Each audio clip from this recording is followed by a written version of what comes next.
Et il y a une phrase qui a très fortement résonné chez moi, celle de Maître Eckhart lorsqu'il dit si l'on cherche Dieu par une seule et unique voie, on trouve la voie et on perd Dieu caché dans la voie. Et si on ne cherche Dieu par aucune voie exclusive, particulière, on le trouve tel qu'il est. Et il est la vie même. C'est-à-dire, il y a ce danger, bien sûr, de s'attacher à la voie. C'est toujours l'attachement, finalement, qui est problématique en toute chose. Et ce dont on se défait ici, entre guillemets, c'est cette double peine, tu vois, qu'on s'inflige lorsqu'on est attaché.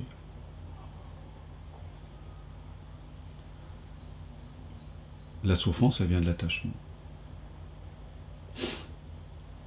Alors toi, à quoi tu es attaché ? Qu'est-ce qui semble problématique ? Qu'est-ce que tu aimerais explorer ?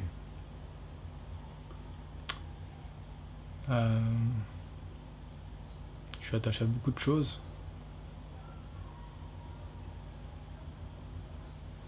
Mais c'est pas évident tout de suite. Parce que je me sens déjà dans une espèce de silence, une stabilité. Ouais. Je suis attaché à... La première couche qui me vient, de tension et de conflit, c'est quelque chose par rapport à...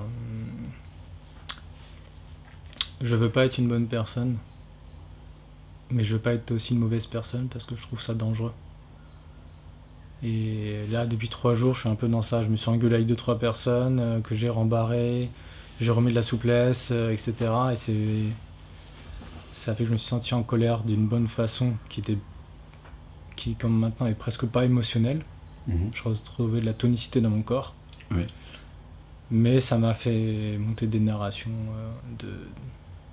un peu perplexe et en questionnement de comment je suis avec tout ça en fait. Ouais. Alors, ouais, j'ai plus envie de... Je le dis pas vulgairement, mais je peux le dire très vulgairement que je veux pas être... Hein ? Oui, vas-y. Bah, je suis pas la pute de la morale de la bonne personne, quoi. Bah oui. Je suis pas la pute d'un modèle CNV ou autre. Et en même temps, je vois bien que si je rentre dans une colère où je prends un ascendant sur l'autre, bah en fait, ça... Je sens le danger. Oui, tu sens que la différence entre l'autorité et l'autoritarisme. Non, c'est ça ? Il y a quelque chose de cet ordre. Oui, tu sens que il y a quelque chose de juste qui part de quelque chose qui ne part de rien, qui est sain, qui vient d'un espace d'écoute dénué d'intention. Mais peut-être qu'en route, il y a quelques petits filtrages personnels qui se rajoutent et qui rajoutent de la colère à la colère, si on peut dire, non ? Oui. Qui serait une sorte de remboursement de rancune passée. Oui. Voilà, En t'écoutant, je réalise que j'ai clairement un mot où c'est amalgamé autorité et colère. C'est comme si je partais du principe que j'allais pas être respecté dans mes limites. Oui.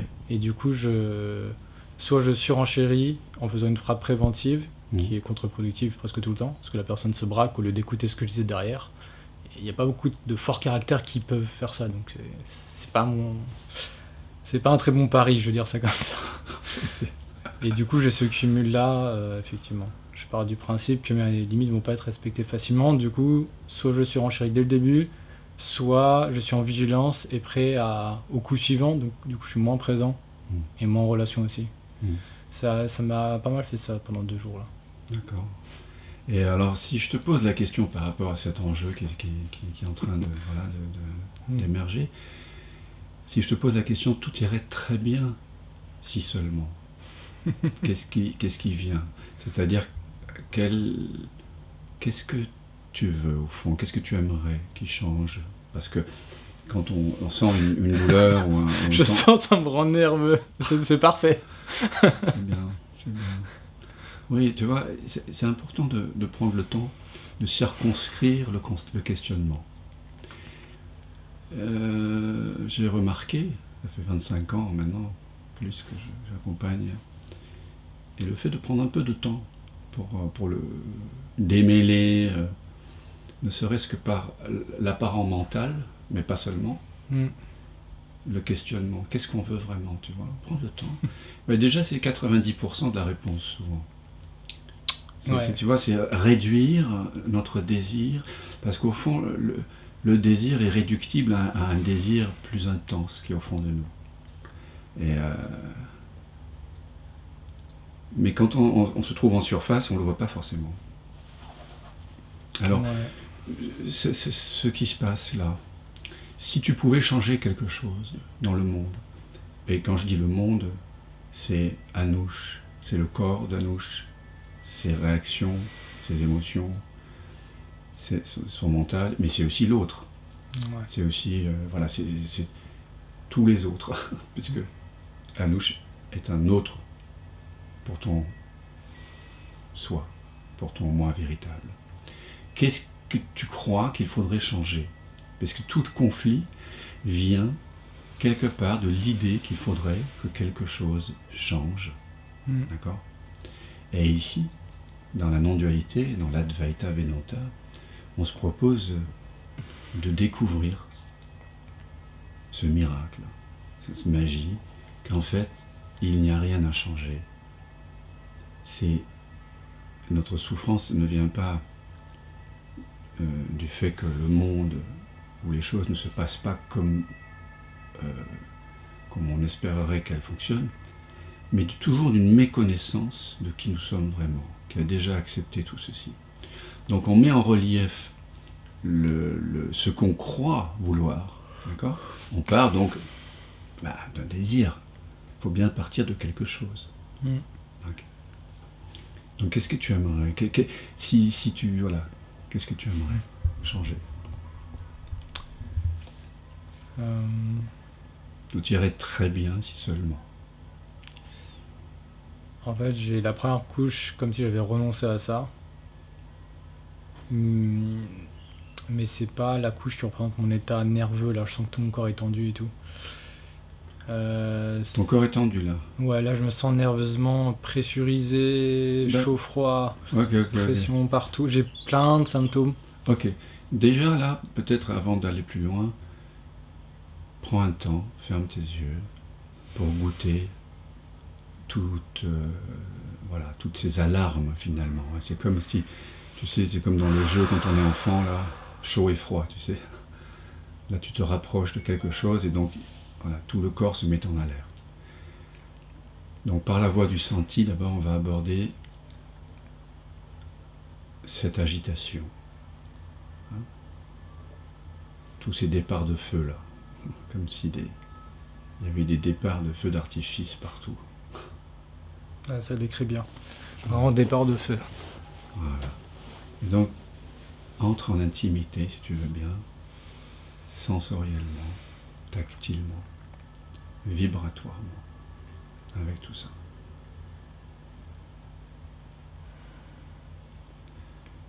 Sans intention. Comme si tu allais toujours être avec cela. Il n'y a pas d'issue à ça. Tu es les feux. Tu es l'agitation. Et dans cette phase, tu peux momentanément penser « Je suis l'agitation » ou « Je suis les départs de feu »,« Je suis les alarmes ». Et tu fais complètement l'unité tactilement, sensoriellement, vibratoirement, avec toute l'amplitude, toutes les arborescences. Et c'est un conseil, même une invitation que je donne tout le temps, ne laisse pas les lèvres et les dents se toucher. Voilà. Tu vois tout de suite qu'il y a un relâchement, entre le plexus solaire et le bas-ventre. On ne peut pas sentir avec les lèvres et les dents fermées. C'est probablement pour cela que dans le Dzogchen, on médite la bouche entrouverte. C'est quand on serre les dents, la mâchoire, même un petit peu, le souffle s'arrête, il y a une rétention de souffle. Or, les émotions ont lieu beaucoup entre le bas-ventre et le cœur. Donc c'est comme si on était coupé. Voilà. Donc tu fais complètement l'unité, tactilement, sensoriellement. Je suis les sensations.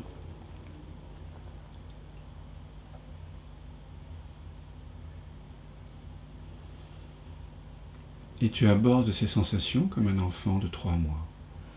Un enfant de 3 mois, il a des sensations, mais il ne les nomme pas. Il ne sait pas ce que c'est. Et donc tu abordes ces départs de feu, ces brûlures, ces densités, sans prétendre savoir quoi que ce soit, sans les nommer. Tu entres en intimité. Là, c'est la voie de l'amour, c'est la voie de l'inclusion, c'est la voie du sentir, on pourrait dire. Voilà, il n'y a rien à faire d'autre que sentir ce qui est là, tout simplement. On ne se réfugie pas dans un jeu sans forme. On n'essaie pas de se détacher. On n'essaie pas d'ascensionner. On ne chante pas des mantras. On n'appelle rien. On plonge dans la boue, dans la zone d'ombre.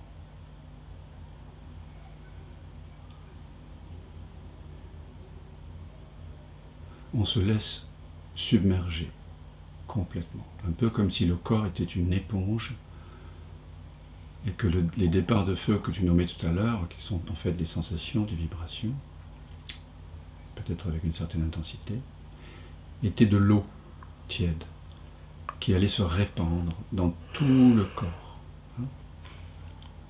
On laisse cette eau tiède par capillarité, par contiguïté, envahir toutes les strates de l'éponge, toutes les alvéoles fermées.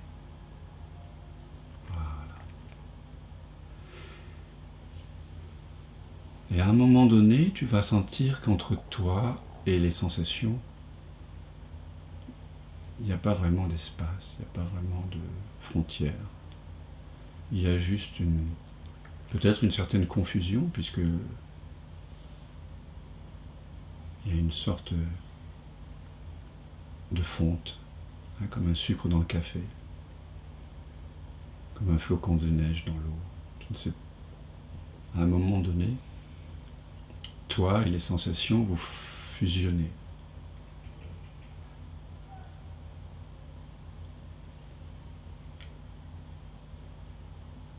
C'est un moment où les repères spatio-temporels sont un petit peu mis sens dessus-dessous, et où tu ne sais peut-être pas très bien qui tu es.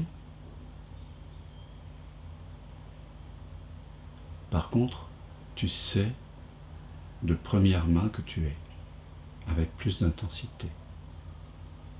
Et à ce moment-là, tu me dis ok.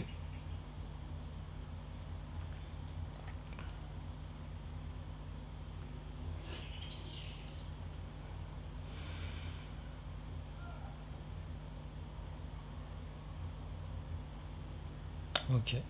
Ok. Donc, ce qui se passe, c'est que l'apparent jeu, l'apparent sujet de l'expérience, et l'apparent objet, les feux allumés dans le corps, les sensations, la peur, la panique, ou ceci ou cela, ils ont fusionné. Comment c'est possible? Sinon parce que, en fait, l'apparent sujet et l'apparent objet de l'expérience sont tous deux, en réalité, faits de la même substance. Et quand je dis substance, c'est un mot pour désigner notre vraie nature. ils sont tous les deux, le sujet et l'objet sont tous deux faits d'être. Ils ne sont pas faits de matière, ils sont faits de conscience. Et cette conscience, c'est ce que tu es. Et là, tu sais peut-être avec plus d'acuité, plus d'intensité que tu es en train d'être là, que tout à l'heure, non? Maintenant. Tu ne sais peut-être pas qui tu es. Si je te posais la question qui es-tu, tu aurais peut-être du mal, n'est-ce pas, à formuler. Mais si je te demande, est-ce que tu es en train d'être? Visiblement. Voilà, ou invisiblement, mais avec évidence. D'accord? Il n'y a pas besoin de visualiser ton être, c'est évident. Il n'y a pas besoin de se référer à une mémoire du corps ou à une mémoire de pensée pour savoir que tu es en train d'être là. C'est plus unifié que tout à l'heure. Tout à l'heure, je me sentais être nettement aussi, mais plus avec de la séparation à l'intérieur. Voilà. Et là, c'est plus évident. Donc la voie du sentir, parce que elle déconstruit l'apparente séparation entre le sujet apparent de l'expérience et l'objet apparent, en fait, il n'y a qu'un. Il n'y a jamais eu qu'un.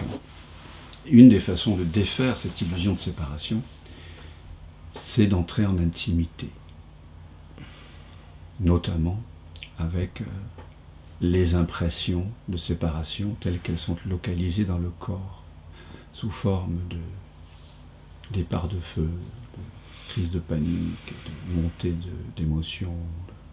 Chacun d'entre nous avons une certaine façon dans notre corps, une façon parfois singulière, parfois qui se ressemble, mais qui est toujours unique, d'exprimer le sentiment de séparation. Et j'ai remarqué qu'il ne suffit pas simplement d'investiguer les croyances limitantes, les croyances en la séparation, et de comprendre qu'il n'y a personne, il n'y a pas quelqu'un, il n'y a pas, manifestement, il n'y a pas, tout le monde peut à peu près comprendre facilement qu'il n'y a pas quelqu'un qui choisit les pensées, que le choisisseur apparent des pensées n'est qu'une autre pensée. Ça, ce sont des choses qu'intellectuellement, quelqu'un qui a une assez bonne rationalité logique peut comprendre. Donc on peut assez vite comprendre que la personne qu'on croit être n'est pas réelle. Mais c'est pas parce que cette croyance est vue comme une croyance que l'on se défait réellement de notre façon d'éprouver que nous sommes quelqu'un. Parce que toutes ces croyances que je suis dans le fait que je suis une personne séparée, elles ont un petit peu comme une rivière creusé un lit dans le corps. Tu vois ? C'est comme si ces croyances réitérées 1000 fois, 10 000 fois depuis que je suis petit, et que tout le monde m'assène de toutes parts, avaient créé des espèces d'égrégores de réactivité, de protection. Tu vois ? Et donc par la voie du senti, on défait petit à petit ces armures-là. Et mon conseil pour tout le monde, bien sûr qu'on peut retourner la conscience vers elle-même et pointer vers l'espace ouvert qui est là, ici de ton côté. Et c'est bien de faire ça. Mais on ne doit pas faire ça pour refuser ce qui peut être là dans le corps. Si on le fait si on revient ici exclusivement ou en partie pour refuser de sentir certaines sensations inconfortables, alors il se produit ce que je vois quotidiennement dans les séances d'accompagnement que je donne et que j'ai fait aussi moi-même pendant des années, c'est-à-dire un contournement spirituel. On veut aller vers la transcendance pour éviter de sentir. Donc quand il y a alors on peut, bien sûr, ça ne met pas du tout en question l'Advaita Vedanta et la voie directe, le niti, la vision sans tête, parce que l'espace est toujours ouvert. Mais maintenant que tu as fait l'unité avec ces sensations, que tu as réalisé qu'en fait elles se déploient en toi, qu'elles sont connues par toi, et surtout, ultimement, elles sont faites de toi. Je présume qu'en ce moment, il y a une sorte de relatif calme avec ces sensations, enfin une pacification qui a lieu. Ouais, je me sens... Ça rejoint ce que je pratique depuis des années, en affinant plus avec ton style. C'est plus rapide. Et je sens... en fait, quelque chose qui fait qu'il n'y a pas de question. Enfin, si j'étais vraiment très fidèle, je dirais rien. Voilà. Mais sinon, c'est... Oui, je suis avec moi-même et... Voilà. Je sens moins des guerres civiles à gauche à droite. C'est... Pas de retour, je suis là en fait, et c'est comme si ça rassurait tout de... Ouais, une reconnaissance charnelle, je sais pas comment dire, une intimité comme tu dis. Une intimité, oui. Une intimité très sentie. Sentie. Maintenant, alors plus loin dans ce senti, parce que quand tu dis charnel, évidemment, c'est, je présume, quelque chose qui est plutôt agréable dans la sensorialité. Je sens quelque chose d'arrondi et d'un petit peu tendre. Quand j'ai charnel, c'est-à-dire que c'est physique, ça s'impose. Tout à fait. Mais j'ai pas très peu ou pas de plaisir. Très bien. Ça remplace pas un câlin, quoi. D'accord. Mais c'est une forme de câlin de l'intérieur aussi, je sens. D'accord. Minimaliste. Allons plus loin. Plus loin. C'est-à-dire maintenant, on va utiliser la voie de la connaissance, d'accord ? Puisque la grande guerre souterraine qui se menait tout à l'heure, là, elle est un petit peu apaisée. Maintenant, on va voir s'il est temps de retourner la conscience vers elle-même.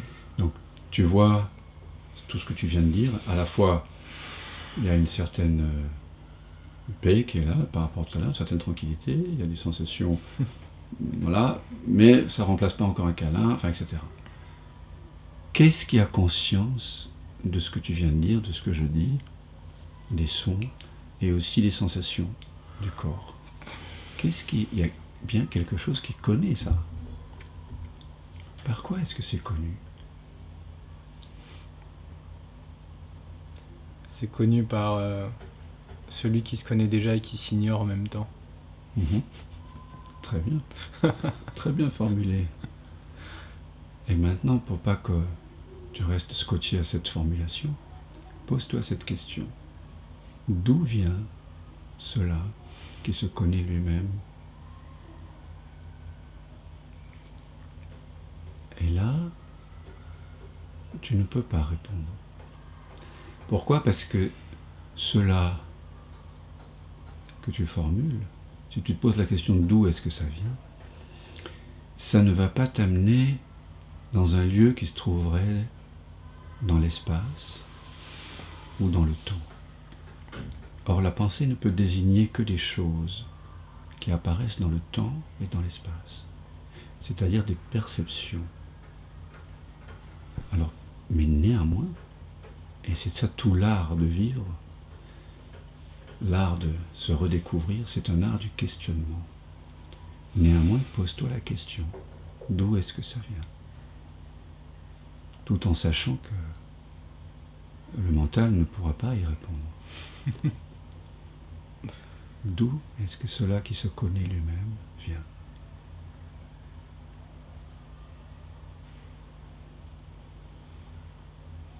Je vois que mon premier réflexe, c'est des images et de la vision, c'est du mental. Très bien.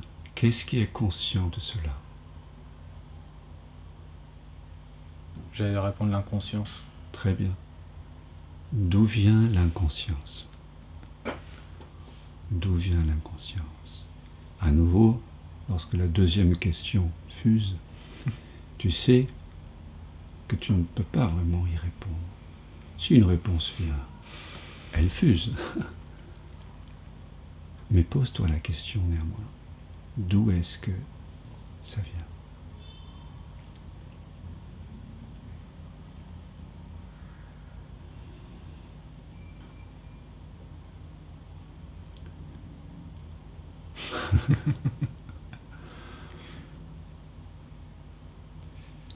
Et là, tu restes à ne pas savoir. Et qu'est-ce qui se passe quand il n'y a pas de direction pour aller s'agripper à une liane de savoir? Il y a une chute dans le non-savoir. Mais là, tu n'as pas l'air d'avoir peur. Parce que tu pressens qu'il n'y a pas de sol. C'est un fond sans fond. Ou alors, tu crois qu'il y a un sol. Quelle est ton expérience de l'instant? Je remarque qu'en étant avec ce je sais pas, j'entends des voix qui crient en moi de peur. De peur? Ouais. Ok. Là, tout de suite, il y a plein de moments où je sais que je sais pas, il n'y a pas. Mais là, je sens Ok. peur. C'est des cris de peur d'enfants, peur d'être oublié, Ah. de pas être inclus. Alors, tu vois, là, on va changer de fusil d'épaule à nouveau. Sens ce que ça fait, que tu voudrais être inclus, mais que tu ne peux pas être inclus. Sens ce que ça fait, ça. Goûte-le, ça. Que de tout ton être, de tout ton cœur, tu voudrais être inclus, être aimé. Mais que c'est pas possible. Parce que pour équilibrer le mental, il faut que l'espoir et le désespoir s'annulent. Et on ne peut reconnaître le soi que si le mental est tranquille. De la même façon que sur une mer agitée, la pleine lune ne peut pas se refléter. Il faut que les vagues cessent pour que la pleine lune soit reflétée. Donc sens que tu voudrais être inclus, mais que ce n'est pas possible. Tu ne seras jamais inclus. Il n'y a pas d'échappatoire, il n'y a pas de voie de sortie.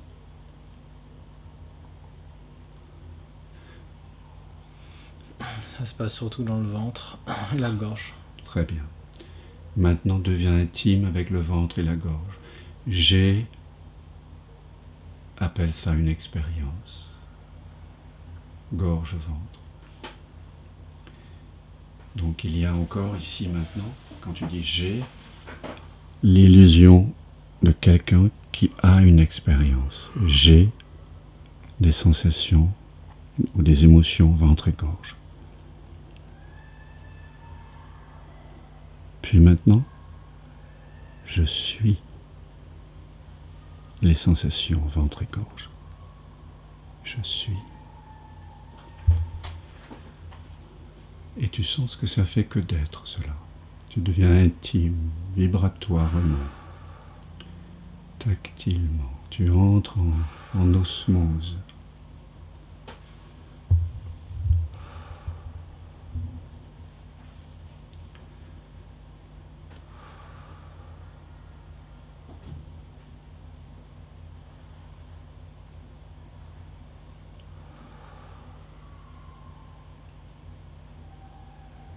Il n'y a rien d'autre à faire. Tu es comme un cierge qui se laisse consumer par le feu, par la flamme des sensations, gorge, ventre et ailleurs.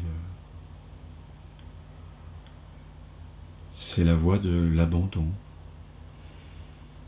Ramana Maharshi, il disait il y a deux voies. Il y a l'investigation du soi et l'abandon à Dieu. Et là, tu t'abandonnes à une expression divine qui est l'émotion. Tu t'abandonnes à l'instant présent, à ce qui se présente. Tu cesses de refuser cela.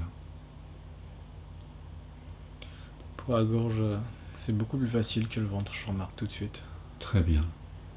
À nouveau, obtiens une impression globale de la sensation du ventre. Et dis-moi ok quand tu as obtenu disons en 3D l'impression. Ok? Ouais, c'est bon. Maintenant, entre en intimité. Je suis la sensation. Tu penses, je suis l'impression. S'il y a des difficultés, tu penses, je suis la difficulté. Si ça résiste, tu penses, je suis la résistance. En ce moment, je pratique la résistance. Et c'est ok, c'est ma pratique de l'instant. Ta pratique de l'instant devient ce qui se présente. S'il y a un refus, je fais semblant d'être le refus. C'est mon costume et mon masque de l'instant.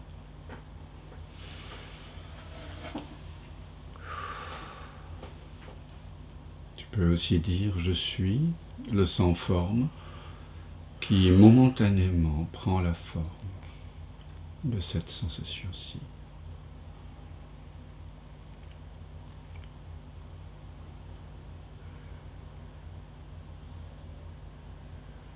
Lèvres et dents ne se touchent pas. Voilà. Et tu vois bien qu'il se passe quelque chose. Hein? Voilà. Tu arrêtes de retenir. Voilà. Parce que tout ça, c'est retenu. C'est des barrages qui ont été mis en place. Je suis dans la certitude que je dois me cramponner. Ah. Et que le sol se dérobe et que... Ok. Et qu'après, c'est une espèce de mort, angoisse bizarre associée à un sentiment d'échec aussi. Et d'avoir aucune valeur. Un bouli-bouli-ga. Sens ce que ça fait quand on croit vivre cela et qu'on a l'impression d'être cela. Quelqu'un qui s'agrippe à quelque chose en train de s'effondrer. Et qu'il n'y a rien que du malheur et de l'angoisse et la mort, le néant. Sens ce que ça fait.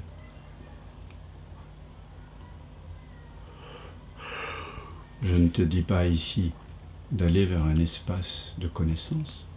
Là, on est dans la voie du senti. Plonge dedans. Sens que tu voudrais pouvoir te raccrocher à quelque chose, à un repère, à un regard aimant, à une main secourable, mais qu'il n'y a pas d'issue. C'est fini, c'est mort. Voilà. Il n'y a pas de sortie de secours. Il n'y a pas d'issue pour maintenant.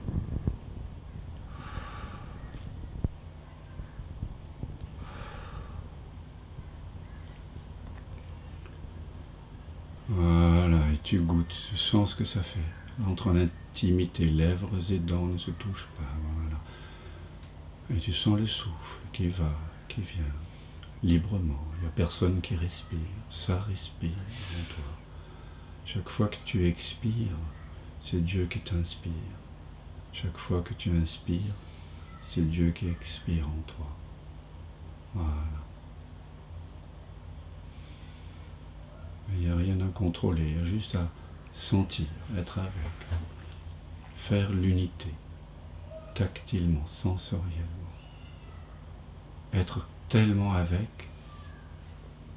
dans une telle intensité, être l'émotion, être la sensibilité, la tactilité, qu'il n'y a plus de place pour la pensée. La pensée devient superflue tellement c'est intense, tellement c'est vivant. Et ne contrôle pas l'expiration. Pas de technique pour sentir. Voilà, pas de subterfuge. Voilà.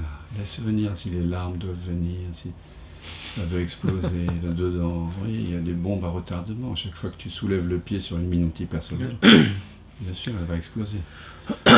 Mais elle va esquinter que ce que tu n'es pas.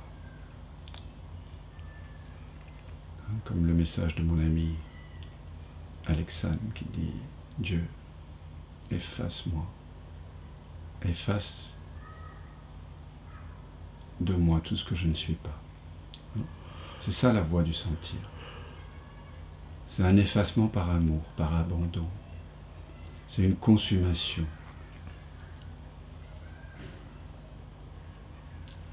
Donc tu entres en intimité, en osmose avec la sensorialité, la tactilité. À un moment donné, tu ne sais même pas ce que c'est.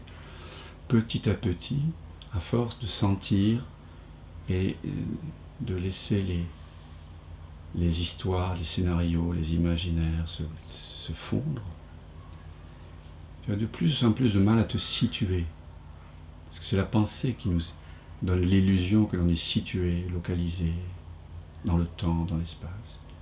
Donc plus tu sens, plus tu entres dans un autre monde, qui est le monde de l'être, de la présence. Là, il n'y a pas de distinction, il n'y a pas de séparation, il n'y a pas de forme. On met l'accent sur les sens, et c'est très vivant. C'est. Il y a de l'être. On ne peut pas dire ce que c'est, ce n'est ni ceci ni cela, mais au fur et à mesure que tu sens et que l'osmose se fait entre le sujet et l'objet, se révèle ce qui à la fois s'exprime en tant que le sujet et en tant que l'objet, c'est-à-dire ce qu'on nomme parfois la présence.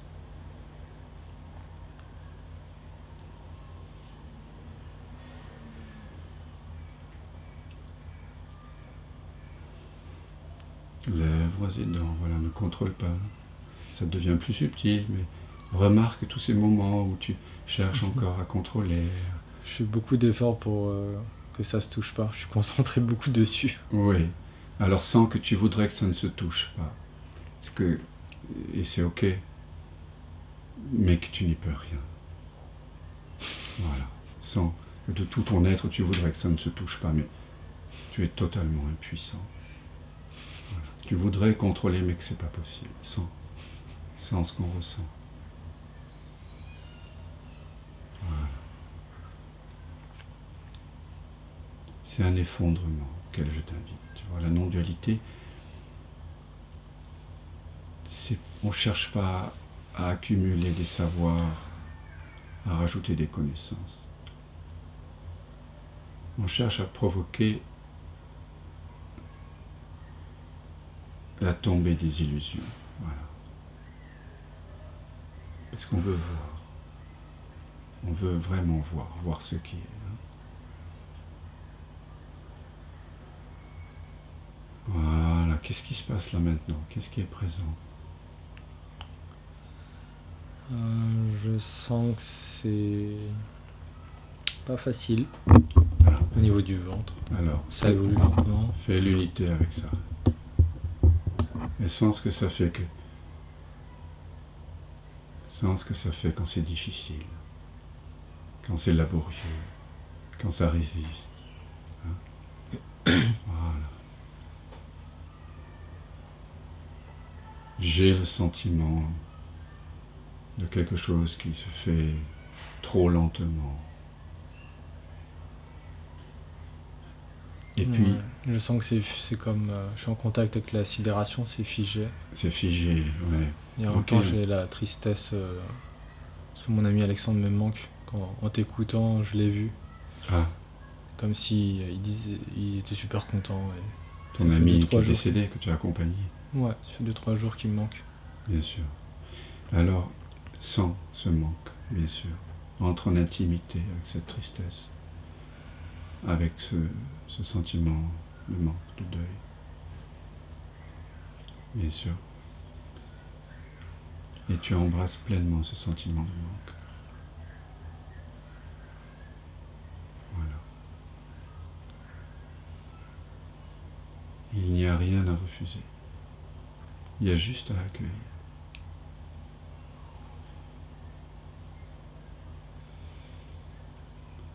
Et tu fais l'unité tactilement avec le sentiment de manque, sensoriellement,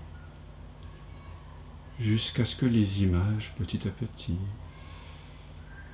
se dissolvent au profil du pur sentir, de la pure tactilité, poitrine, gorge, mâchoire, lèvres et dents ne se touchent pas, et tu sens, tu te laisses traverser, habiter, vibrer. Tu permets à toutes ces vibrations d'être là. Et tu fais l'unité avec. Et petit à petit, les histoires, les scénarios, les images se dissolvent au profit d'une sensorialité globale. Est-ce que tu sens que petit à petit les images laissent la place à la sensorialité? Très bien. Tu quittes le corps mental pour aller vers un corps de vibration. Maintenant, embrasse le corps de vibration, sensoriellement, tactilement. Voilà. On n'a pas besoin ici de nommer maintenant, on a passé ce stade-là.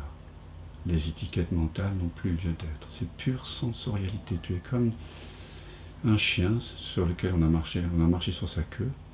Il sent très bien, si tu marches 3 fois dessus, il sent à chaque fois.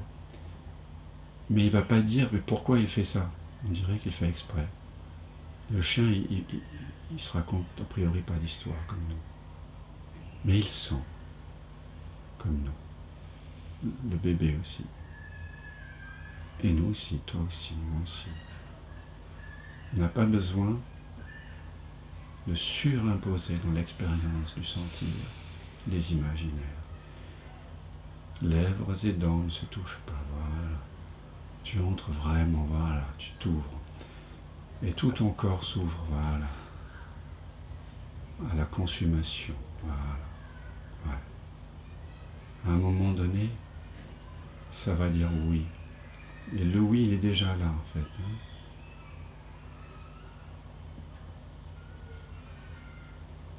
Parce que tu veux cela. Tu as déjà voulu cela, en fait. Tu avais juste oublié. C'est pour ça que Thérèse de Lisieux, dont je me suis senti très proche à une époque de ma vie, disait « Je choisis tout. Tout. Le deuil, la douleur, la mort de l'ami. Parce que j'ai déjà choisi tout. Parce que je me reconnais comme étant le rêveur, immuable, invisible, de tout ce rêve qu'on appelle la vie. Je sais que je suis le vivant de la vie. Et que le vivant ne peut pas se manifester autrement que de la façon dont il se manifeste en cet instant et dans tous les instants.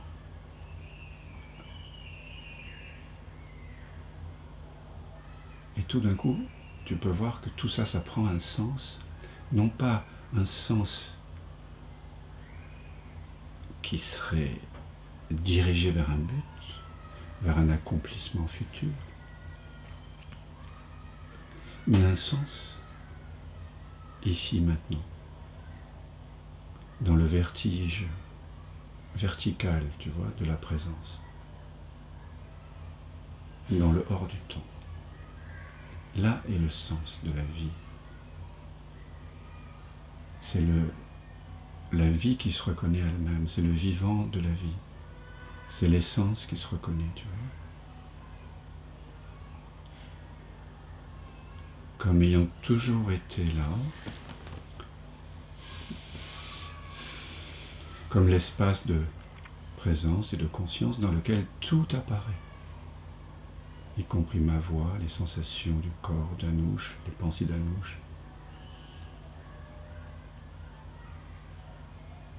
le cri des enfants dans leur cour de récréation. Tu les entends? Les sensations du corps.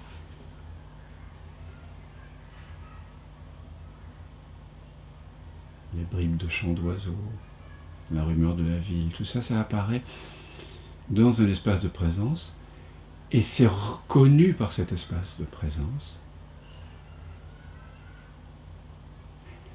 Et surtout, ultimement, c'est fait de cet espace de présence.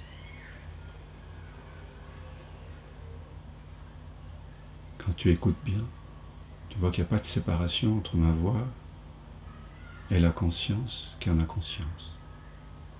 entre les enfants de la cour de récréation et la conscience qui en a conscience, entre les sensations du corps d'Anouche et la conscience qui en a conscience, entre les pensées privées d'Anouche et la conscience impersonnelle qui en a conscience. Et surtout aussi entre toi, la conscience, et ton ami. Et là, tu peux vraiment le rejoindre, parce qu'il est là. Quand toute pensée, tout désir, tout manque sont dissous, tu peux vraiment sentir que tu fais un avec lui. Et il n'y a pas de mots.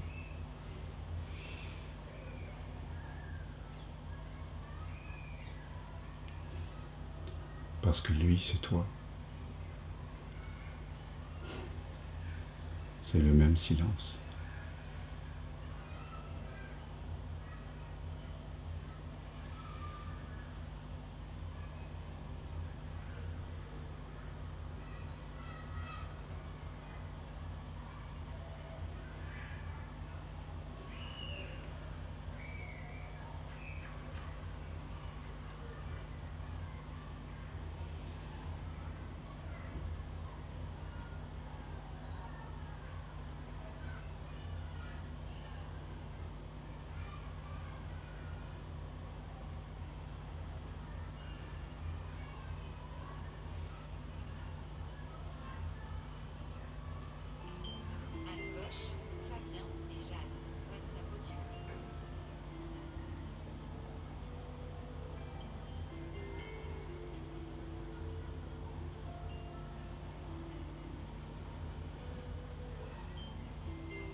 Lèvres et dents.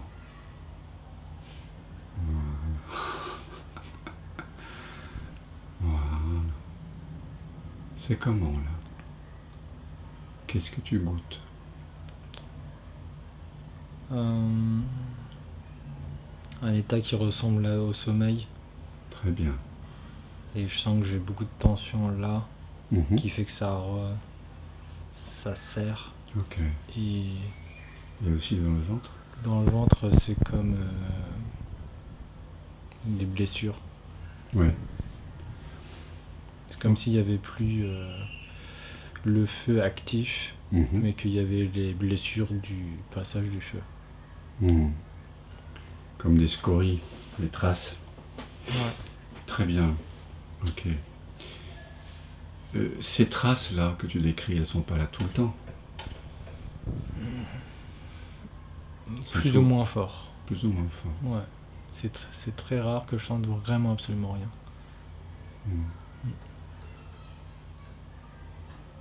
Ok. Donc il y a des traces. À quoi ressemblent ces traces? C'est des lacérations? Ça ressemble à... comme si une cuillère coupante... Une cuillère coupante? Ouais, venait prendre des morceaux de chair, faisait des espèces de cratères de chair comme ça. Ah, ok. De l'intérieur. Ok. Ferme tes yeux. Sens ce que ça fait quand une cuillère coupante vient comme ça découper des morceaux de chair. Fais l'unité avec cet imaginaire. Et sens ce que l'on ressent quand on croit et qu'on a l'impression d'être comme ça, mangé à la petite cuillère.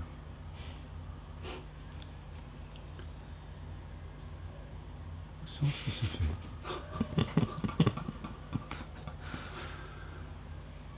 Deviens intime avec la cuillère, avec les morceaux de chair, avec l'apparent observateur.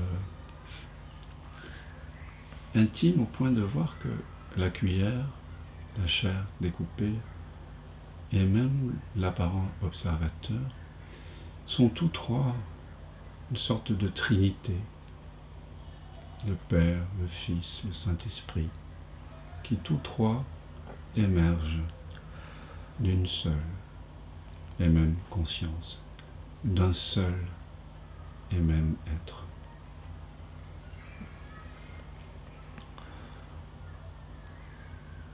Entre en intimité sensorielle, tactile avec cela. Ne retiens pas le souffle et n'expire pas avec contrôle. Laisse le souffle arriver et partir à sa guise, comme le déploiement émotionnel qui a lieu peut-être en ce moment. Laisse apparaître, se déployer, sans vouloir contrôler quoi que ce soit.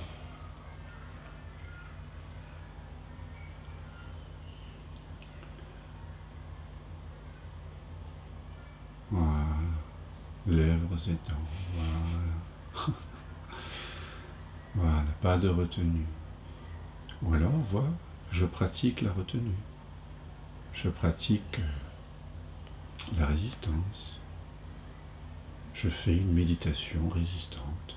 Voilà, ce que je pratique, c'est ma pratique du moment. Et c'est tout à fait ok. Tu penses à ce à quoi tu penses, tu sens ce que tu sens, parce que tu ne peux pas penser à autre chose que ce à quoi tu es en train de penser. Tu ne peux pas avoir d'autres images que celles que tu es en train d'avoir. Tu ne peux pas entendre d'autres sons que ceux qui sont là. Tu ne peux pas ne pas bailler. Tu ne peux pas ne pas sentir ce que tu sens. Donc à un moment donné, tu arrêtes de vouloir autre chose. Et tu fais l'unité avec ce qui est là. Tu entres en intimité avec ce qui est là. Tu arrêtes de refuser. Parce que ce qui est là, c'est ta porte. C'est ta porte vers toi-même. C'est la porte à laquelle s'est cogné Rumi lorsqu'il dit « J'ai tant frappé à ta porte, vérité, j'ai cogné jusqu'au sang. » Un jour la porte s'est ouverte et j'ai vu que j'avais frappé de l'intérieur. Donc tu es déjà là.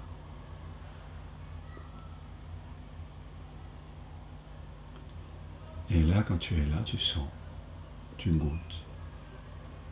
Il n'y a rien d'autre à faire. Et le fait de goûter, d'être là, d'être avec, sans la pensée, sans commentaire, tactilement, sensoriellement, ça, il y a comme une alchimie, heureuse, paisible. Comme deux océans qui se rencontrent.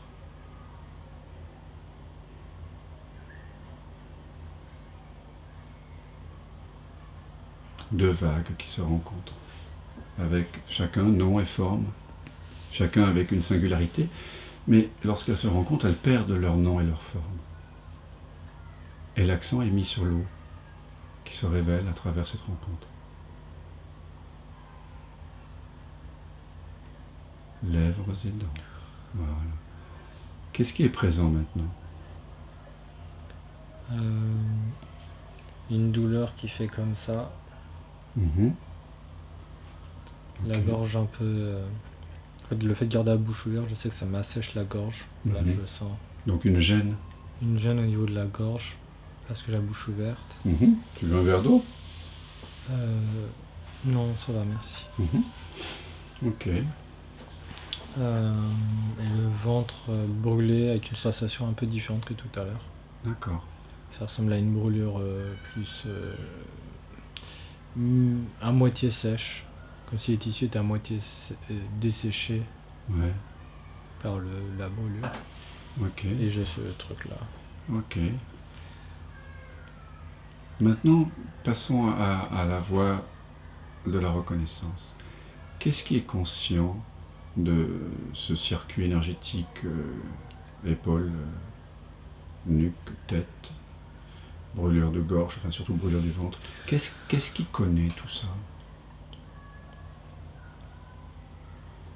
C'est connu. Manifestement, il y a quelque chose qui est conscient. Les sensations et les pensées dont tu as conscience semblent se mouvoir, n'est-ce pas? Bouger, changer. Est-ce que pour percevoir quelque chose qui change, qui se modifie, est-ce qu'il ne faut pas que cela, par quoi ce soit connu, soit exempt de mouvement, ou soit en tout cas immuable? Un peu comme lorsqu'on entend les leitmotifs musicaux, des accords s'entrelacer joliment, une suite d'accords, de la musique, un orchestre. Il faut que le silence qui entende tout ça soit sans mouvement. Est-ce qu'il n'y a pas quelque chose en toi qui écoute en ce moment, mais qui écoute tous ces mouvements, qui est conscient? Si. C'est quoi? Qu'est-ce qui entend tout ça? Qu'est-ce qui écoute? Qu'est-ce qui est conscient tout ça? La présence qui remarque. Ouais, la présence, ouais. Et pose-toi une deuxième question. D'où vient la présence? Et là, tu ne peux pas répondre. Parce que toute réponse, tu le pressens, serait une réponse qui apparaîtrait et disparaîtrait au sein de la présence. Ce serait un fragment de la présence. Et que la réponse ne peut venir que lorsque tous ces fragments de réponses mentaux se résorbent dans la présence et laissent la présence répondre par elle-même. Et la présence, elle ne parle pas. Elle est silencieuse. Mais il y a une paix. Non? Oui, il y a une paix avec la douleur. Ouais. Il y a comme un parent tranquille qui laisse les enfants jouer dans la chambre. Il y a un truc comme ça. Même s'ils se disputent un peu. Ouais. Dispute, mais il n'y a pas de... Il y a l'inconfort, mais pas d'inquiétude. Je veux dire ça comme ça. Ok. Alors...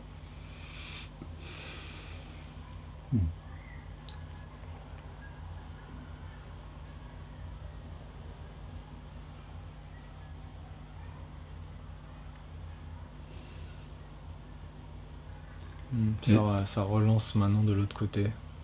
Ouais, d'accord. Et j'avais la question de... Enfin, je sais pas si c'est une question, mais j'avais le... Je sais pas comment être avec. Ah, avec la douleur quand elle arrive?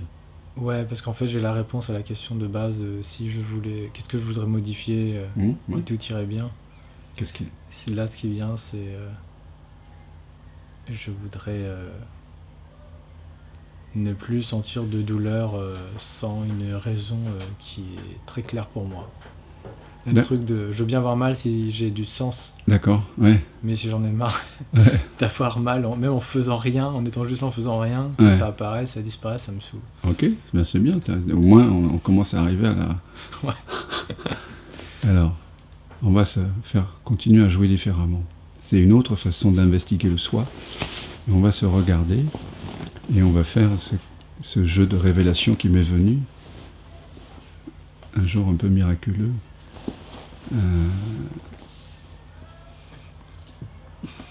Où j'ai vraiment compris que le non-savoir était à la fois, comme disait Socrate, le début de la philosophie, de la quête philosophique, de l'amour de la sagesse, mais aussi la fin, l'alpha et l'oméga, une docte ignorance. Alors je vais te poser la question pourquoi. En cascade, tu vas me répondre de façon courte. Pourquoi est-ce que tu veux ça à donner un sens à la douleur? Reste avec moi dans le regard, par contre, dans cette pratique-ci. Parce que ça m'aide à m'y résigner ou à l'accepter. C'est confondu dans ce cas. Ok. Et pourquoi tu... Ah, non. Ça m'aide à patienter. À que ça s'arrête. D'accord. Et pourquoi tu manques de patience?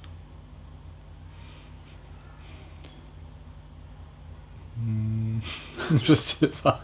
Tu sais pas? Tout en premier, c'est je sais pas. Mais je peux continuer à essayer de sonder. Oui, c'est ça. Alors, ici, on cherche le véritable je ne sais pas. C'est pas le je ne sais pas et je botte en touche. Hein. Ouais. Voilà. Le véritable je ne sais pas, tu vas voir, il est libération. Pourquoi je suis impatient? Voilà. Parce que j'estime que ça devrait pas être comme ça. Ah. Et pourquoi tu estimes cela? Parce que je regarde plein de personnes autour de moi qui ont a priori pas ça. Oui. Mais ça semble légitime. Mais alors pourquoi tu voudrais être comme elle? Comme ces personnes? Reste avec moi. Pourquoi je voudrais être comme ces personnes-là? Ouais. Pour goûter à une bonté que j'ai l'impression de voir. Un truc qui a bon goût, qui est doux, qui est réconfortant. Ah. Un truc qui donne envie d'être là et d'exister et pas se débattre et dire merde à la vie, quoi. Ouais. Un désir de paisibilité, Mm. de simplicité. Ok. Pas se sentir agressé toutes les minutes, quoi. Et pourquoi tu te sens agressé toutes les minutes?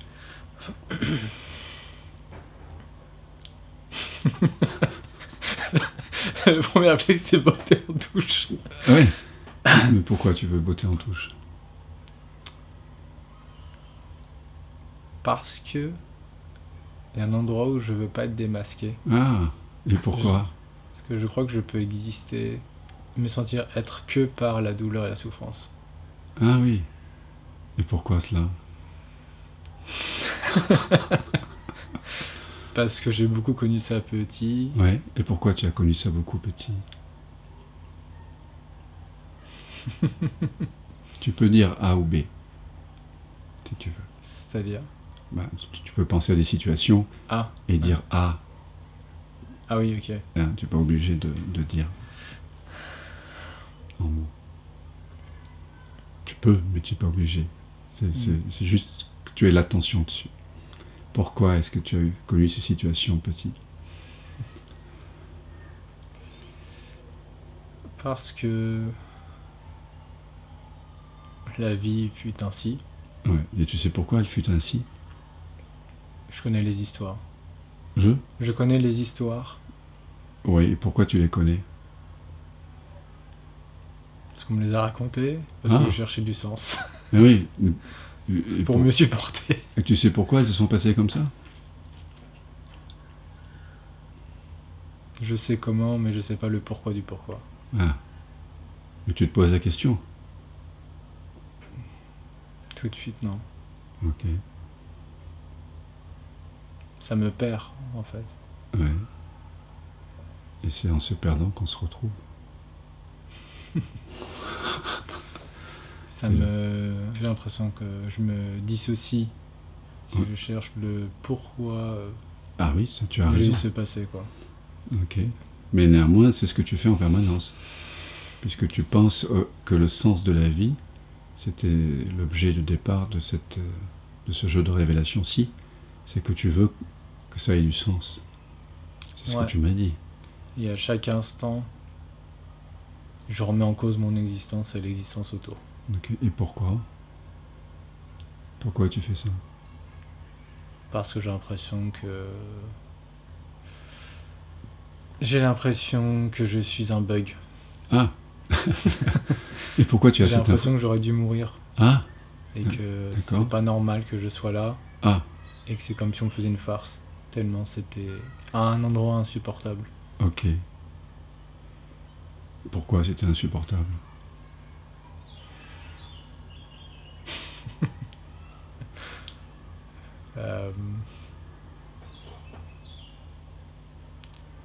Je sais pas répondre. Non. Mais c'était insupportable. Ouais. Mais tu sais pas pourquoi. Non. Qu'est-ce qui se passe quand tu sais pas? Est-ce que tu sens pas qu'il y a quelque chose qui énergétiquement se déploie en toi? Ce que je sens en premier, c'est la sidération. Ok, laisse monter la sidération. Les yeux ouverts cette fois-ci avec moi. Voilà.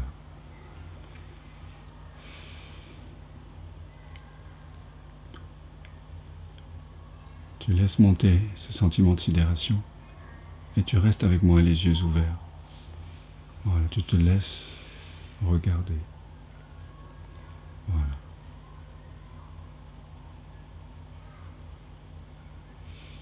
À la fois, il y a la présence qui est inaffectée, passive, contemplative, et à la fois, il y a le corps qui ressent, enfin, qui semble emprisonné dans une sidération, qui se déploie, comme c'est une impression, bien sûr. Si tu restes passif, tu vas voir que tu vas permettre à l'émotion d'être active. Si tu ne fais rien. Et en me regardant et en se regardant, à partir de cette présence que nous sommes, qui est réactivée à chaque instant, elle arrête de se confondre avec ce qui est actif. Et elle permet à l'activité de son être de se déployer en tant que la sidération, en tant que cette émotion-ci.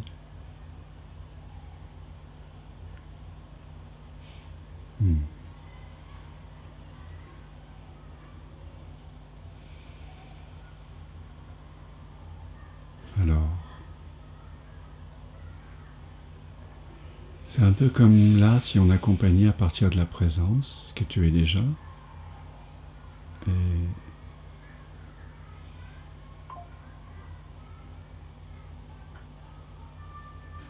et que tu laisses simplement se déployer dans l'espace de la présence. Voilà, ce qui est là maintenant, que tu appelais tout à l'heure sidération, mais qui n'est peut-être plus de la sidération, parce que ça ne cesse de se mouvoir, de se déployer. Et tu sens bien que ça n'a pas besoin d'être nommé. Voilà. C'est la pensée qui fige. Et quand tu regardes les choses non pas à partir de la pensée, mais à partir de ce en quoi la pensée apparaît et disparaît, tout se défige comme par magie.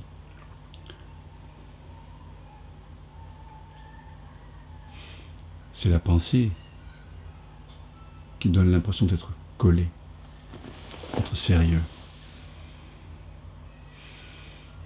Et là, tu permets donc à tout ce déploiement d'avoir lieu.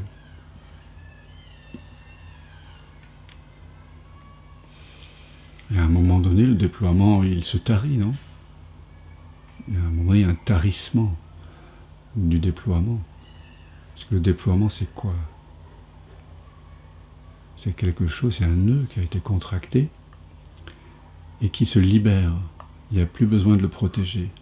Donc c'est comme un point fermé qui s'ouvre. Ça part dans toutes les directions.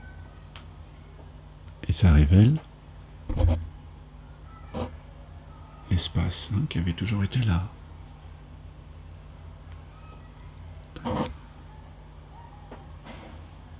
Est-ce que c'est le cas? Ouais. Il y avait beaucoup d'émotions pendant que je sentais la sidération et ça s'est défait. Et j'étais presque mécontent que ça se soit défait pendant quelques instants. Et est-ce que le mécontentement s'est dissous? Oula. Il y a une confusion en tout cas. Ok, laisse la confusion encore se dilater, s'espacifier, se détendre, aller dans toutes les directions, vers le haut, vers le bas, devant, derrière, à droite, à gauche. Et toi, tu es là, au centre, où il n'y a pas de centre, il y a juste de l'espace qui accueille depuis toujours. C'est un espace d'accueil, un espace d'inclusion, d'amour, de présence qui avait toujours été là. Et tu es cet espace, vraiment, parce que c'est un espace de présence, et toi tu es présent. Et c'est un espace de conscience, et toi tu es conscient. Tu es conscient du déploiement. Le déploiement n'est pas conscient de toi. Toi tu connais. C'est un espace de connaissance. Il n'y a que cet espace qui est conscient. Ce qui se déploie, c'est la forme momentanée que l'espace de conscience a pris.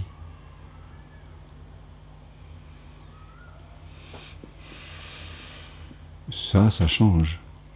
Mais l'espace de conscience, de connaissance ne change pas. C'est donc cela que tu dois être, puisque tu sens bien que toi, au fond de toi-même, tu sens, non, n'est-ce pas, quelque chose qui n'a jamais changé. Et que tu es cela qui n'a jamais changé. Ouais. Sauf que momentanément, c'était pris en otage par des sensations, par des histoires qui semblent être corroborées, validées par des sensations. Le ventre, la gorge, la nuque. C'est toujours là. Et à un moment donné, quand tu laisses tous ces endroits se déployer dans ce qui n'a pas d'endroit, dans ce lieu sans lieu, tu te rends compte que tu es ce lieu sans lieu. Parce que c'est ça qui a toujours été là.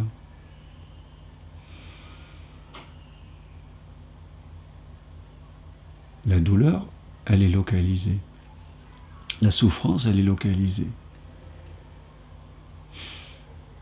Mais toi, tu n'es pas localisé.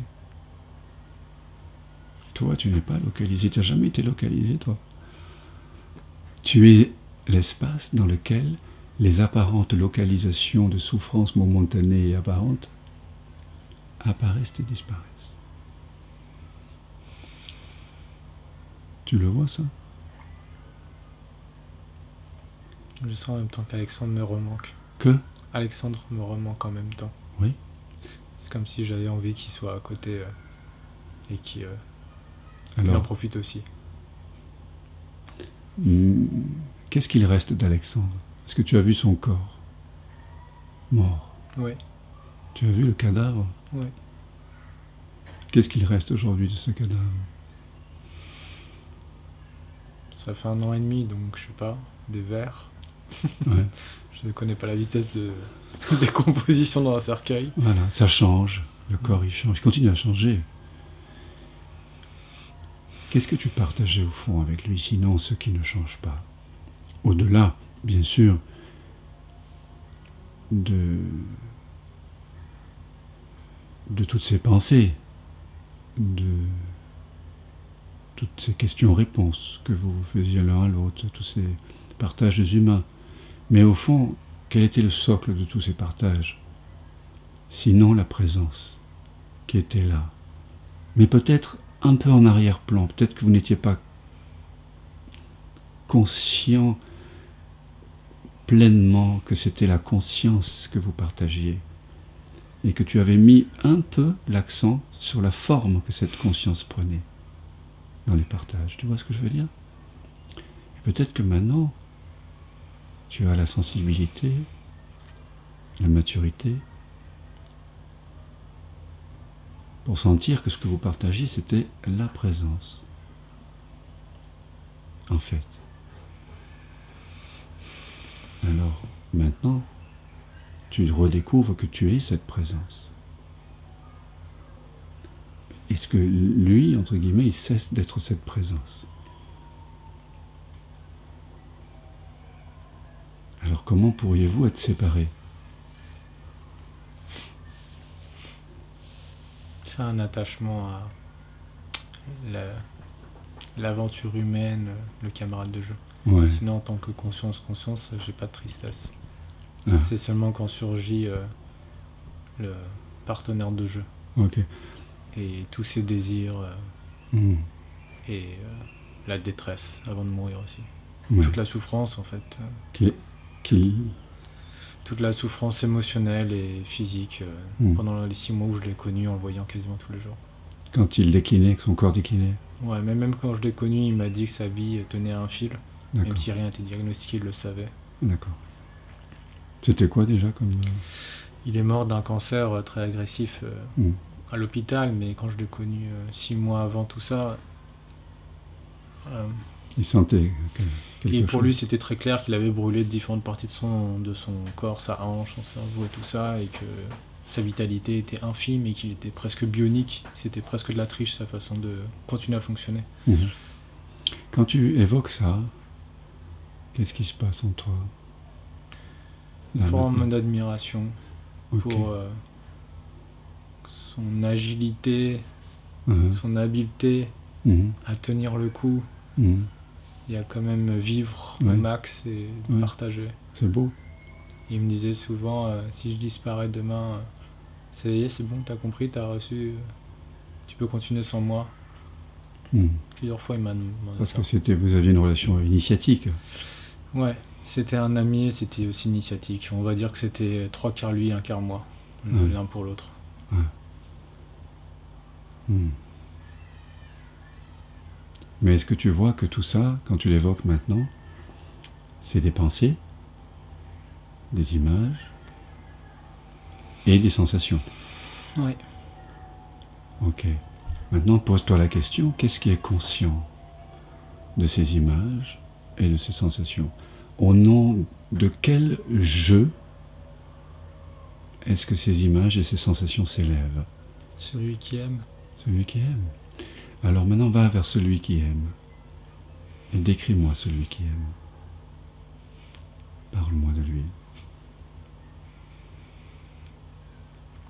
Il est silencieux Ouais. et aimant. Hmm.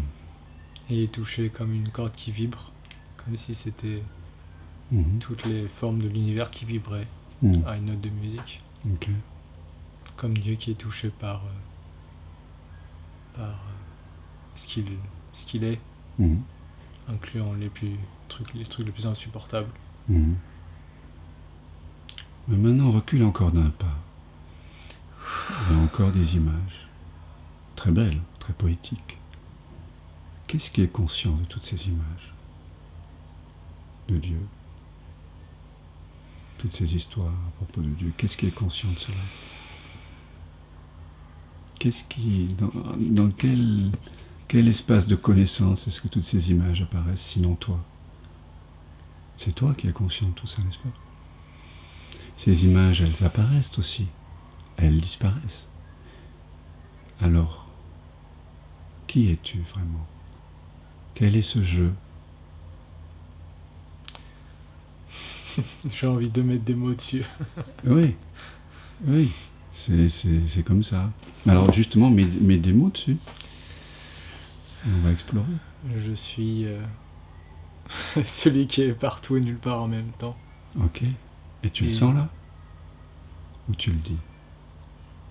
Parce que Je le sens, mais ça inclut énormément l'humanité et le personnage. Ben oui. Je suis celui qui est tout, incluant celui qui souffre et tous les égos et tous les personnages. Oui, mais essentiellement, tu es d'abord le sans forme alors. C'est ce qu'on dit.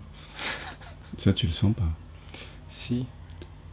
Mais c'est... Par quoi tout est collé, je sens. Ah, alors, c'est pour ça que je te pose la question, qu'est-ce qui connaît tout ça? Là, tu dis que c'est collé. Oui. Est-ce que cela qui connaît que c'est collé est collé à la sensation d'être collé? Reste avec moi. Voilà. Est-ce que cela qui est conscient de la phrase et des implications de la phrase, tout est collé, est lui-même collé? Ou est-ce que simplement le regard est libre? Il n'est pas collé. Ah. C'est comme s'il y avait une volonté que ce soit collé.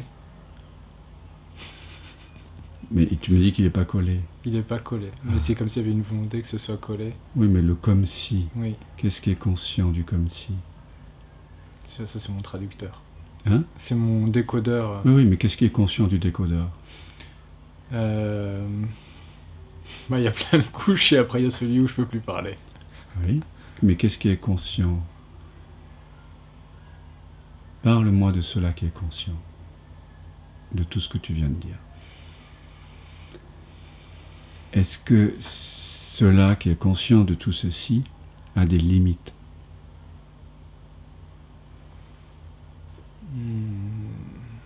Il n'a pas de limite.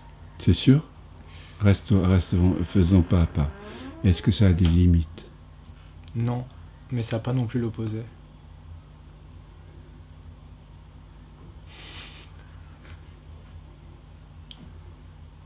Qu'est-ce qui est conscient de l'illimité et du limité?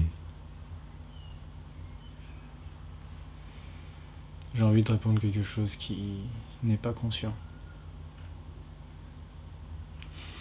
Mais toi, tu es conscient. Et je suis en train de m'en douter. Est-ce que tu es en train d'être? Est-ce que tu es? Je suis, mais j'ai l'impression qu'il y a un endroit où je veux en douter. Ok, mais est-ce que tu es? Visiblement. Non, mais Je me sens bizarrement désolé de me sentir être. ça, c'est autre chose. C'est une Ouais. sensation. Est-ce que tu es en train d'être? Oui. C'est sûr? Tu es? Est-ce qu'il y a de l'être ici, maintenant? Oui. Peut-être que tout ceci est un rêve, un cauchemar. Mais est-ce que tu peux douter du fait que tu es, quand cette question se pose?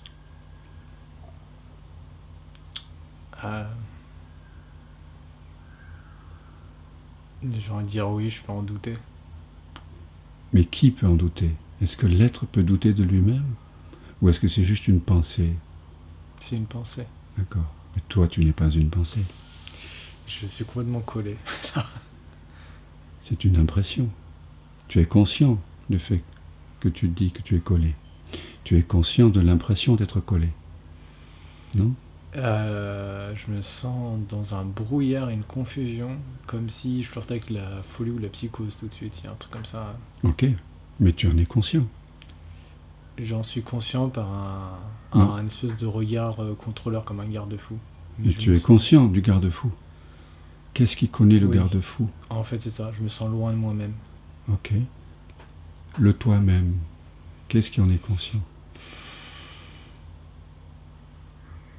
Par quoi est-ce que le toi-même est connu? Putain, je galère, c'est fou. C'est ok.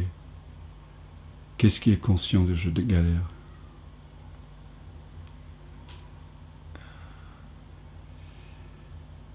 Celui qui subsiste malgré toutes les souffrances.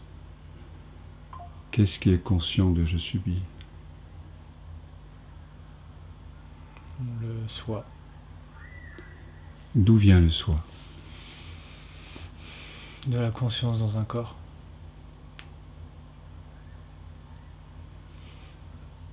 Tu sais que tu ne peux pas répondre à cette question. D'où vient le soi? Alors qu'est-ce qui est conscient de tout ça? La présence. D'où vient la présence? D'où vient la présence? Du je sais pas. D'où vient le je ne sais pas? Voilà, d'où est-ce que ça vient?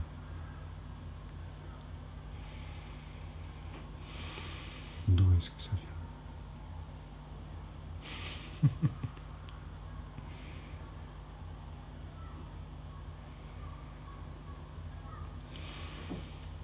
Tu ne sais pas. Je suis pas fait pour le savoir. C'est ça qui me vient. Ok.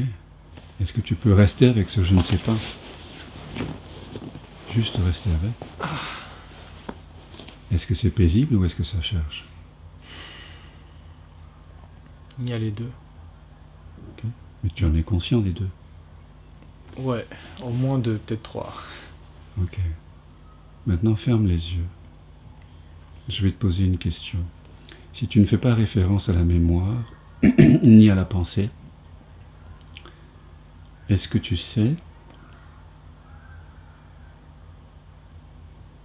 ou est-ce que tu ne sais pas?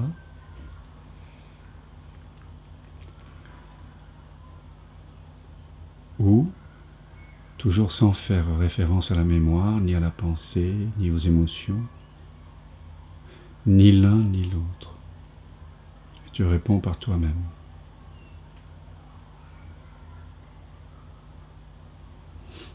C'était quoi la question? Très bien. Reste avec ça.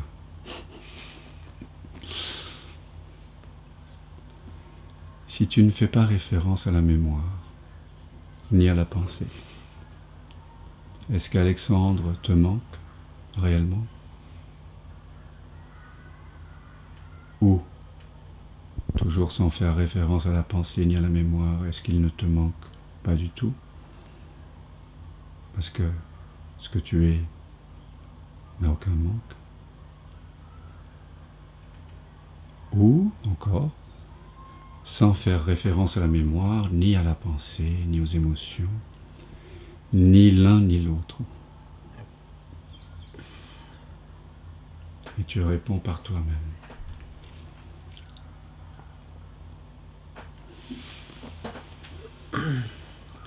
Si tu ne fais pas référence à la mémoire, ni à la pensée, est-ce que c'est confus? Lèvres et dents ne se touchent pas. Ou est-ce que c'est clair? Ou encore, sans faire référence à la pensée ni à la mémoire, ni l'un ni l'autre.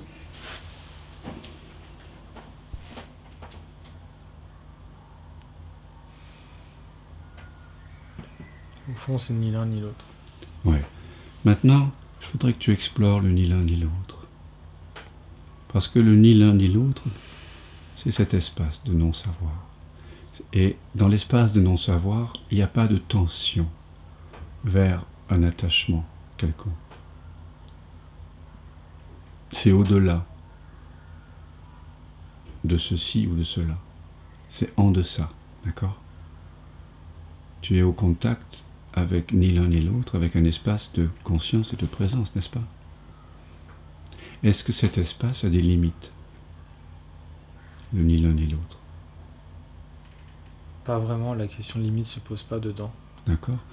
Oui, bah effectivement, il n'y a d'ailleurs aucune question qui se pose réellement. Je t'en pose quand même pour vérifier. Est-ce que quelque chose qui n'a pas de limite peut manquer de quelque chose?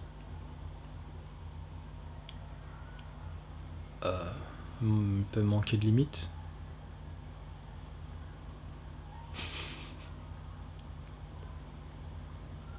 Est-ce que cela qui est sans limite peut manquer de limite? Est-ce que c'est cohérent? Si tu es l'illimité, tu inclus toutes les limites. Puisque tu es l'illimité, tu peux faire ce que tu veux. Ouais. Donc tu ne manques de rien. Les limites seraient comme un jeu. Tout jeu a des limites. Tout rêve a des limites. Mais est-ce que l'être a des limites? Est-ce que l'être, c'est ce jeu, ni l'un ni l'autre a des limites? Non. Bon. Alors, et tu es cet être. C'est toi dont on parle. C'est toi lorsque tu es intime avec toi-même. C'est toi qui as répondu ni l'un ni l'autre. Tu as cessé de t'attacher à l'un ou à l'autre. Et du coup, c'est révélé le ni l'un ni l'autre. Mais le ni l'un ni l'autre avait toujours été là. C'est le mental, l'histoire, les pensées, les croyances, les sensations qui semblaient valider les croyances, qui t'ont donné l'impression qu'il fallait choisir entre l'un et l'autre. Mais en réalité, tu découvres là que tu as toujours été, n'est-ce pas, ce ni l'un ni l'autre. Il a toujours été présent, mais de façon cachée. C'était pas apparent. Mais là, ça devient apparent. C'est comme si le ni l'un ni l'autre, qui était en arrière-plan de toute expérience, devenait l'avant-plan.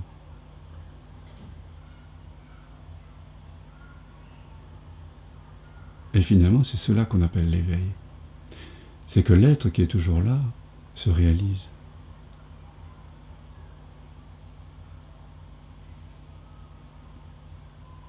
Il y a toujours le film, mais maintenant, le film ne cache plus l'écran. Il se joue, il y a toujours des sensations, des pensées, des odeurs, des goûts, des couleurs, si les yeux sont ouverts, des sons. Il y a toujours un monde, un corps, un mental, des apparences autres, des créatures, des formes. Il y a toujours le film, mais maintenant tu perçois l'écran. Et tu sais que le film est fait de l'écran.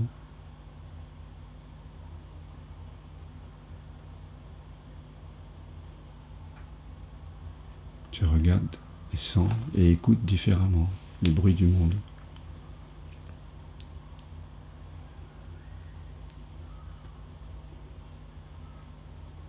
Et tu sais que c'est toi l'écran. Parce que tu es cet être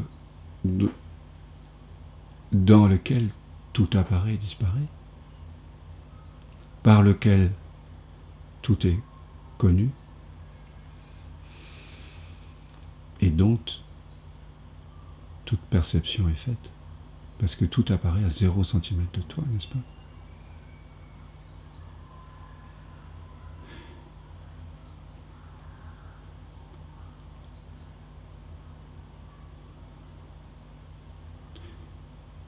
Tu vois, le troisième patriarche du Chan, il disait « La grande voie, c'est-à-dire l'éveil, est facile pour celui qui n'a pas de préférence. » Et en jouant ce jeu de révélation, du ni l'un ni l'autre, sans la mémoire, sans la pensée, est-ce que tu es éveillé à ta vraie nature?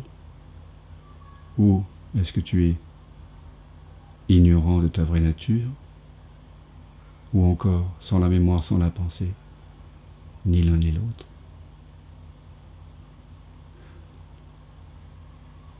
Tu es renvoyé à ce que tu es. Ce que tu es cesse de se projeter vers un futur imaginaire. Tu vois ce que je veux dire? Tu ne peux plus sortir du maintenant. Tu es condamné au maintenant. Tu es condamné à la grâce du maintenant, de l'ici maintenant. Et c'est une grâce.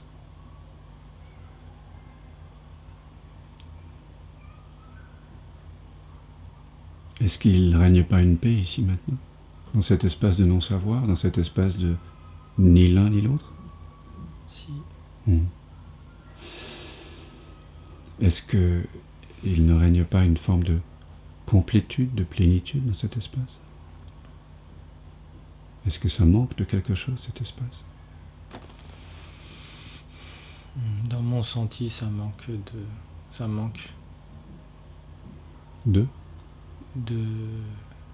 chaleur humaine. Ok. Et d'affection.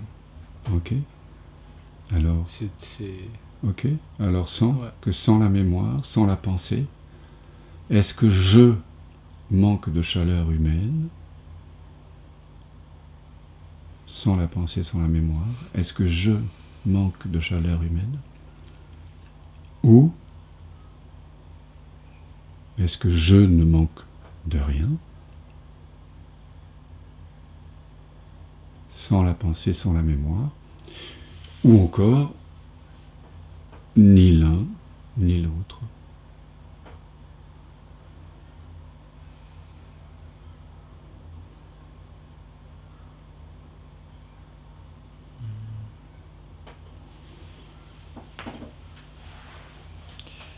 Je ne saurais pas répondre parce que, comme tu dis, sans référence à la pensée, Oui. on ne peut pas dire je manque de quelque chose, c'est une pensée. Exactement.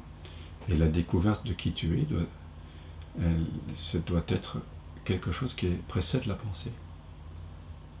C'est comme au dernier satsang, nous avons investigué la question « Qui suis-je » avant la pensée.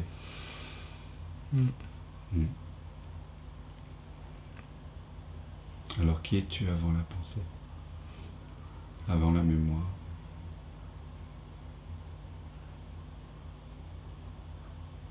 Je ne peux pas répondre. Non, tu ne peux pas répondre, tu ne peux pas savoir, mais tu peux l'être, parce que tu l'es. Et tu peux sciemment être ce silence que tu es déjà, sans cause, sans raison.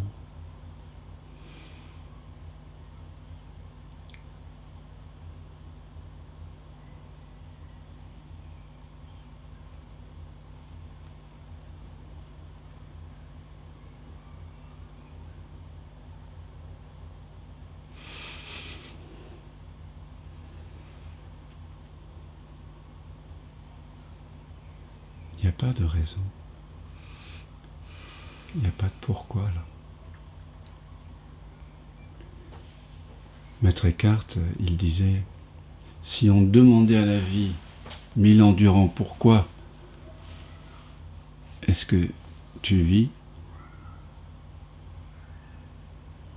la vie dirait je vis parce que je vis. Je vis de mon propre fond. Je vis sans pourquoi.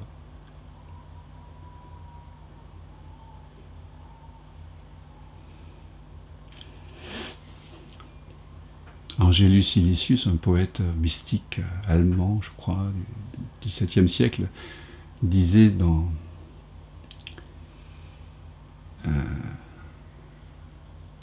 son voyage chérubinique, la rose est sans pourquoi. Elle ne se soucie pas qu'on la regarde.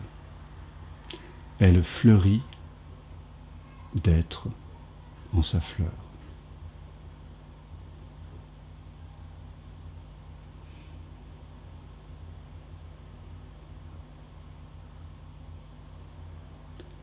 Alors l'invitation, tu vois, non duel finalement, c'est de nous humains, de nous effleurir. Sans pourquoi.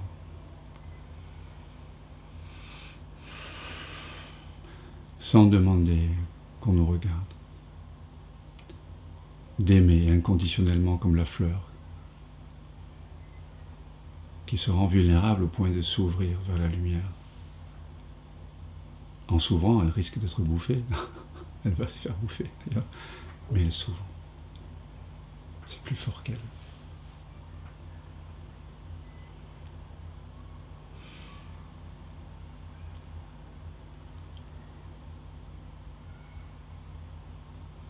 Et tu es cet amour de la vie. Quoi qu'en disent tes pensées, quelles que soient les alarmes du corps, tu es cet amour. Et tu es l'amour avec lequel je t'aime. Parce que c'est le même amour en toi, en moi. C'est la même présence.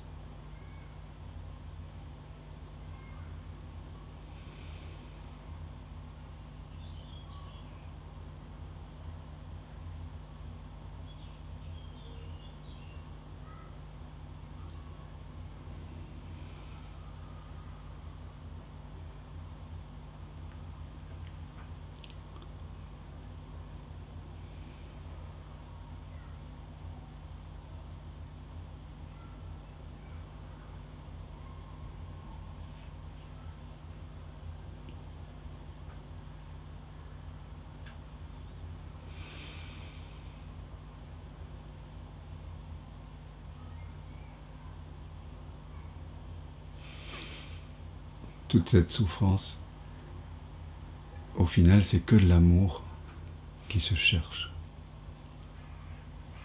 C'est pas toi qui cherches l'amour, c'est l'amour qui te cherche.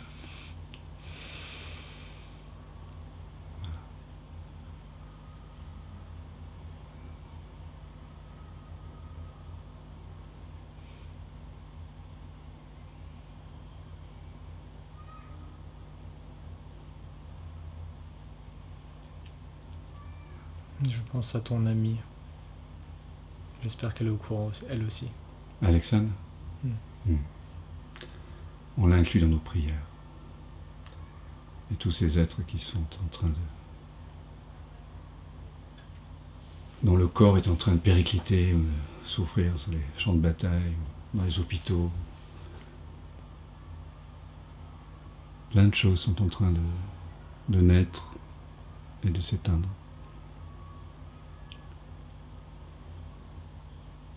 Mais ce que l'on touche là du doigt, ou ce vers quoi le doigt pointe ici, c'est quelque chose qui ne naît pas et qui ne meurt pas.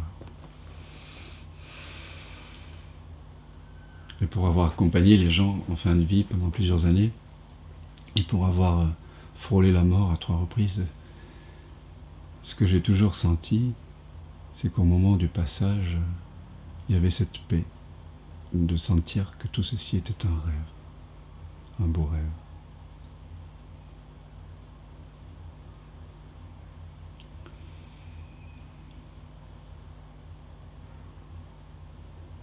Mais on peut se réveiller avant de mourir. C'est ce à quoi nous invitent tous les grands sages de toutes les traditions. Le moine zen, comment il s'appelait? Je ne sais plus comment il s'appelait, qui disait Budo Shinan, je crois. Il disait meurs avant de mourir, meurs complètement, et ensuite fais ce que tu veux. Meurs à l'ego, hein. Meurs à l'illusion, meurs à l'attachement, meurs à l'illusion.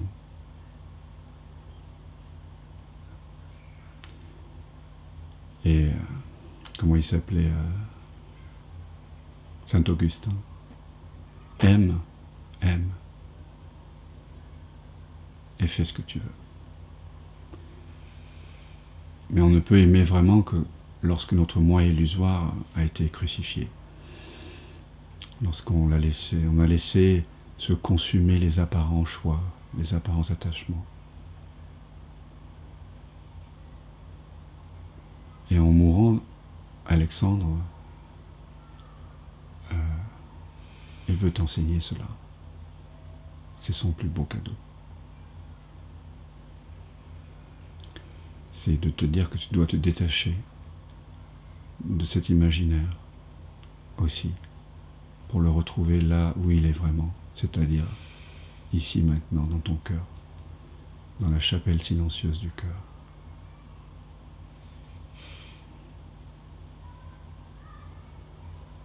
C'est là.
La joie, c'est ta vraie nature. Et si tu ne la sens pas, c'est juste que ta vraie nature est momentanément confondue avec ce qu'elle n'est pas. C'est juste une petite erreur d'attention. C'est tout. Il faut prendre le temps de clarifier. C'est tout.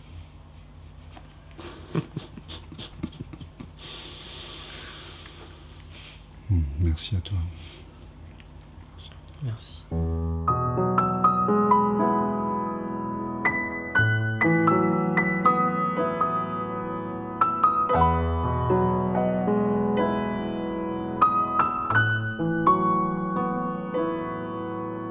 Springing lights,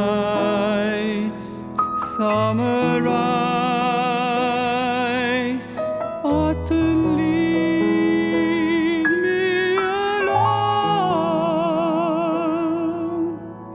Winter breeds another kind of life. Ocean tales have now come true, I feel the blue. Mother kisses her little boy. Good night.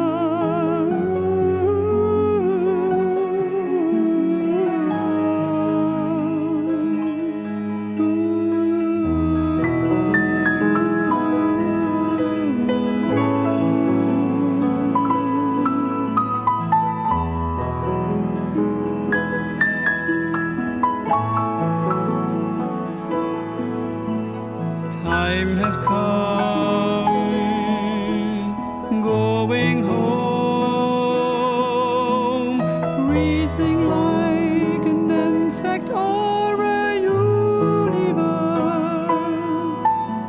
Raining hearts are telling me to heal. Mending fields are whispering you're here to feel. Those who hear are here to play.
Distant calls, innocence near,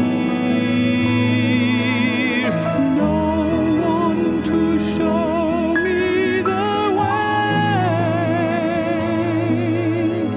Past and future have no more to teach. No more scriptures, no more wisdom